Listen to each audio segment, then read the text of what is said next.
Nanggawalah Tuhan, sukasidia parbeta, ini tulang rusuk.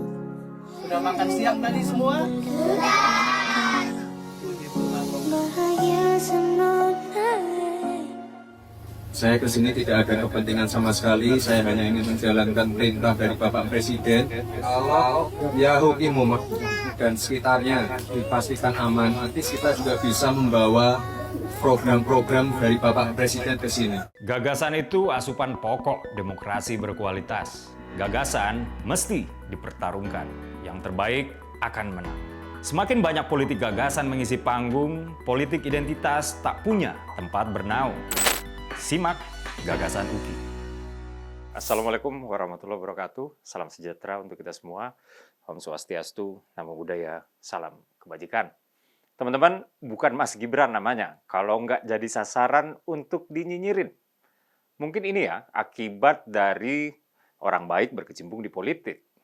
Kerja aja dinyinyirin, apalagi nggak kerja.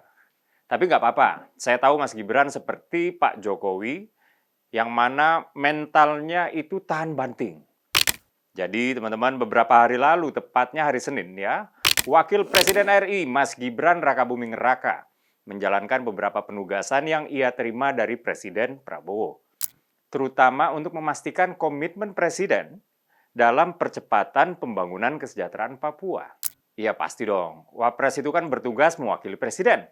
Pasti ketika bekerja, ya sifatnya penugasan dari Presiden. Dalam menjalankan tugasnya ini, Mas Gibran dijadwalkan mengunjungi beberapa kabupaten kota di Pulau Papua, tepatnya di Provinsi Papua Tengah, Papua Pegunungan, Papua Barat, dan Papua Barat Daya. Dikutip dari laman resmi Sekretariat Wakil Presiden RI, pada Senin kemarin Mas Gibran meninjau Pelabuhan Nabire, serta kawasan lokasi pusat pemerintahan Provinsi Papua Tengah, termasuk progres pembangunan rumah susun ASN. Lalu, Mas Gibran melanjutkan perjalanan ke Timika untuk melakukan sejumlah agenda, diantaranya adalah interaksi sosial dengan masyarakat, seperti tokoh masyarakat dan pelaku usaha lokal, guna menyerap aspirasi, serta memastikan program pemerintah berjalan sesuai dengan rencana dan tepat sasaran. Sektor-sektor yang ditinjau antara lain menyentuh pembangunan infrastruktur, pelayanan publik, serta peningkatan kesejahteraan masyarakat. Jadi sebetulnya apa yang dilakukan oleh Mas Gibran sebagai Wakil Presiden adalah kelanjutan dari komitmen pemerintah RI dalam menjadikan Papua semakin inklusif, mengakui bahwa masih ada ketidakadilan di Papua, dan bertekad untuk memperhatikan Papua secara khusus dan mempercepat pembangunannya. Bagus dong. Apalagi yang dikunjungin itu sebagai spot-spot berinteraksi langsung dengan rakyat itu adalah tempat-tempat seperti kampung nelayan, fasilitas kesehatan, sekolah-sekolah, dan lain-lain. Saya sebetulnya nggak mau puja-puji berlebihan pemimpin yang sedang menjalankan tugasnya. Tapi rasanya perlu juga untuk kita luruskan logika pengamat yang nyinyir sambil duduk di atas lembutnya sofa dalam ruangan ber-AC. Dikutip dari kantor berita jpnn.com, pengamat politik dari Universitas Esa Unggul, Pak Jamiluddin Ritonga, beraksi dengan kalimatnya yang berbunyi, kunjungan semacam itu lebih menonjolkan aspek seremonial daripada pemecahan masalah. Ya, itu kata Pak Jamiluddin.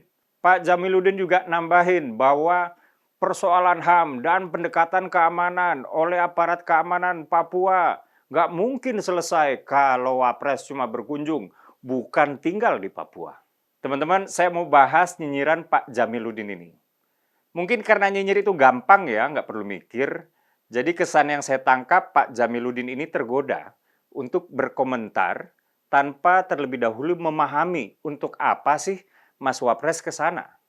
Jadi Presiden sudah membentuk Badan Pengarah Percepatan Pembangunan Otonomi Khusus Papua atau BP3OKP pada 2022 lalu dan menunjuk Wakil Presiden sebagai pucuk pimpinannya. Kali ini kan Mas Gibran adalah Wakil Presiden, maka beliaulah yang menjadi Kepala BP3OKP. Sesuai namanya BP3OKP, tentu dia berfokus pada percepatan pembangunan otonomi khusus Papua. bukan soal konflik bersenjata dengan kelompok separatis.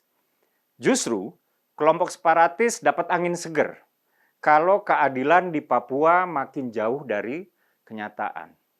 Konflik di Papua akarnya adalah ketimpangan. Oleh karena itu, BP3OKP dibentuk. Dan oleh karena itu juga, Wapres RI turun langsung ke lapangan untuk memastikan program-program pemerintah pusat nggak cuma dirasakan manfaatnya di Jawa. Karena BP3OKP tugasnya untuk 1. Percepatan pembangunan, tentunya di Papua ya. 2. Pengawasan dana otonomi khusus. 3. Sinkronasi kebijakan. 4. Penyusunan RIPP atau Rencana Induk Percepatan Pembangunan Papua. Dan 5. Pemberdayaan ekonomi. Jadi, bukan untuk penanganan konflik, teman-teman.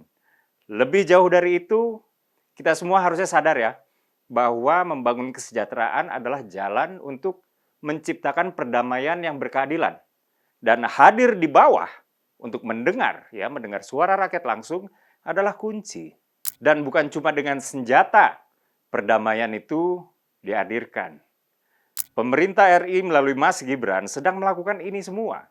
Mas Gibran dalam kunjungannya menegaskan bahwa seluruh program pemerintah yang ada di Papua harus memberikan dampak nyata bagi masyarakat.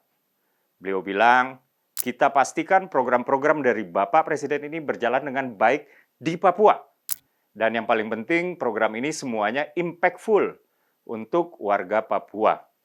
Jadi bukan cuma omon-omon dari ruangan ber-AC, nyinyir-nyinyir nggak karuan, dan merasa sudah menjadi si paling pahlawan. Bahkan media resmi lokal menangkap kesan bahwa kehadiran Mas Gibran di Papua itu sangat sederhana. Jauh dari kesan seremonial seperti yang dibilang Pak Jamiluddin tadi. Dikutip dari kantor berita sorongnews.com, kesederhanaan RI 2 tersebut justru menarik perhatian. Disebutkan bahwa proses pengawalan wakil presiden dilakukan dengan biasa-biasa aja. Pengaturan lalu lintas cuma dilakukan oleh beberapa aparat kepolisian, nggak seperti pejabat-pejabat pada umumnya. Jadi apanya yang seremonial, Pak Jamiluddin? Pengawalannya aja biasa-biasa aja. Acaranya juga cuma ketemu langsung sama orang-orang di rumah sakit, orang-orang di sekolah, dan lain-lain. Jadi, di mana letak seremonialnya? Seremonial itu biasanya kan menunjukkan ada jarak antara pemimpinnya, elitis, ya, dengan rakyatnya, grassroots. Tapi ini justru terbalik. Mas Gibran mendengar langsung dari para siswa, dari para guru, dan lain-lain. Jangan-jangan betul kata Siskap Letkol Teddy bahwa kita sedang mengalami inflasi pengamat. Banyak secara kuantitas, merosot secara kualitas. Jadi yang keluar dari lisannya cuma nyinyir-nyinyir aja. Sebaiknya kita mempertimbangkan terlebih dahulu apa yang mau kita ucapkan. Berkomentar atas sesuatu berarti telah mempelajari terlebih dahulu si sesuatu tersebut. Karena publik berhak mendapatkan diskursus yang berkualitas. Saya Dede Prayudi, wassalamualaikum warahmatullahi wabarakatuh.